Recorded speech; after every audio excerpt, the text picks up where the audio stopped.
When I was at school, I was a runner, and we had a annual cross-country meet, and I was really keen to win this. It was a pretty big deal. It was about a 5-mile course, and it was really the culmination of our athletic season. So I trained really hard and prepared well for this event. I ran the course multiple times and till I knew it like at the back of my hand, and came up with a strategy of how I was going to win this race. So came race day, I stuck to my plan. I hung back just a little bit and let the lead group set the pace, and in particular there was a rival of mine that I'd been competing against for many years, and really that was the guy I wanted to beat. So I waited for that. Let me go back in. So race day came, and I stuck to my plan and let the lead group set the pace. With about a mile to go, I then kicked really hard and picked up the pace quite a bit. And they were able to stay with me for a little bit, but the surprise and intensity kind of put them off, and they eventually dropped off. I was able to open up a nice gap and go on to win the race. So then in my senior year, I decided, well, I'm just going to do the same thing again. I prepared really well and put in the same amount of effort, but didn't anticipate that my rival was more motivated to win as well. So race day came, I waited for that 1-mile mark and did the same thing, but this time they stuck with me. And in fact, my rival put in a kick of his own, and I was the one that was tiring, trying to hang on for dear life, and eventually having to concede the race to him. So there's a few things I've learned from that experience. One is that past success can lead to complacency, and we have to be prepared to continually reevaluate our approach.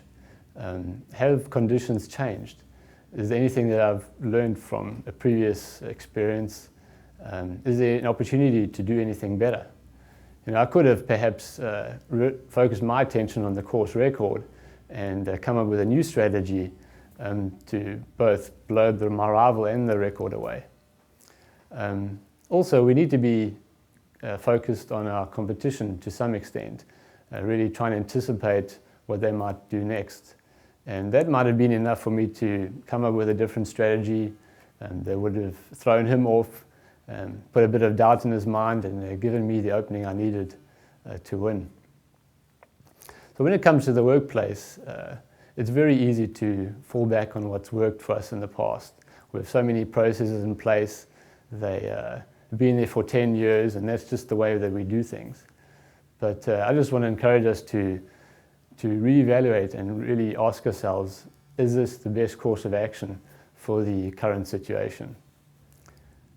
When it comes to the workplace, it's very easy to fall back and just follow processes that we had in place for many years, or designing parts or even sourcing components. I'm not saying that we have to change just for the sake of change, but we do have to be asking ourselves the question, is this the appropriate course of action for the given situation? Our competitors are out there, and they're also continually searching for wins, for business improvements and market share gains. And are we asking ourselves, what might they do next? Are we anticipating their next move? Are we truly listening to our customers and delivering on their needs? As leaders, whether it's in running or in business, we literally have a target on our backs. And our competition is measuring themselves against us. And so we need to be continually reaching higher and further than ever before. We can't be benchmarking ourselves against the competition. So my message really is embrace change. It can make the difference between winning or not.